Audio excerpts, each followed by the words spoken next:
ಈಗ ಜಾಗತಿಕವಾಗಿ ಭಾರತ 4ನೇ ಅತಿ ದೊಡ್ಡ ಆರ್ಥಿಕ ಶಕ್ತಿ. We are 4th largest economy in the world. ಆ ರೀತಿ ಒಂದು 4ನೇ ಅತಿ ದೊಡ್ಡ ಆರ್ಥಿಕ ಶಕ್ತಿ.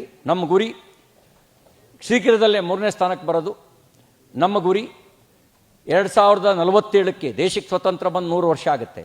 ಆ 100 ವರ್ಷ ಆಗೋ ಕಾಲಕ್ಕೆ ನಮ್ಮ ದೇಶ ವಿಶ್ವದಲ್ಲೇ ಜ್ಞಾನದಲ್ಲಿ, ಆರ್ಥಿಕ ಬಲದಲ್ಲಿ ಬಲಶಾಲಿ ರಾಷ್ಟ್ರ ಆಗಬೇಕು. ಜಗತ್ತಿನ ಕಲ್ಯಾಣವನ್ನು ಬಯಸುವಂಥ ಸಿದ್ಧಾಂತವನ್ನು ಹೊಂದಿರತಕ್ಕಂಥ ರಾಷ್ಟ್ರ ಭಾರತ.